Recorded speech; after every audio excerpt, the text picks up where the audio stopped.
اس وظیفے کو نہیں چھوڑے.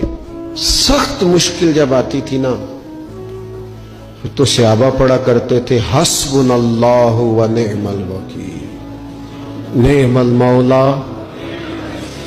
پڑھیے گا حسبنا اللہ و نعم المولا و نعم النصیر.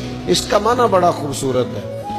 بالکل سادہ سا مختصر سا معنی کریں نا تو اس کا معنی یہ ہے میرے لیے اللہ ہی کافی ہے، اللہ میرا مددگار ہے، اللہ بہترین مددگار ہے، اللہ بہترین کفایت کرنے والا ہے. اس وظیفے کو نہیں چھوڑے اور اس کے معنی سمیت اس کو یاد رکھیں.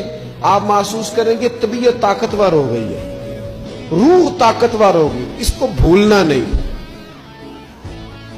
اور دوسرا آپ سے عرض کرنا ہے کہ اعلیٰ حضرت چونکہ ہم سلسلہ طریقت میں فاضل بریلوی سے وابستہ ہیں اور باقی جتنے بھی لوگ ہیں سارے ماشاءاللہ انہی سے وابستہ ہیں.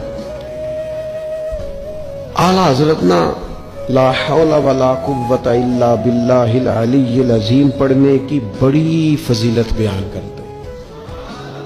یہ ایسا وظیفہ ہے جو سب کو آتا ہے نا ماشاءاللہ. نبی پاک علیہ السلام نے فرمایا یہ اللہ کے عرش کے خزانوں میں سے خزانہ ہے.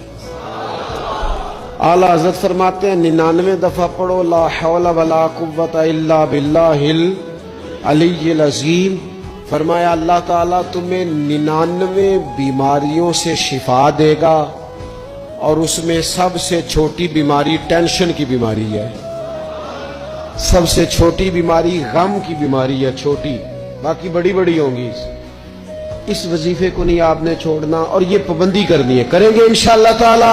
اور تیسرا وظیفہ ہے درود پاک. یہ بندہ درود پاک پڑھتا ہے تو پتہ ہوتا کیا ہے، ایک بار پڑھو تو 10 رحمتیں، 2 بار پڑھو تو 3 بار پڑھو تو 4 دفعہ پڑھو تو پھر تو چاروں جانب رحمت ہی رحمت ہو جاتی ہے. درود پاک کو کبھی نہ چھوڑو اپنی زندگی میں. آج آپ اپنے آپ سے عہد کریں کوئی رات ایسی نہ گزرے کہ درود پاک پڑھے بغیر ہمیں نیند آ جائے.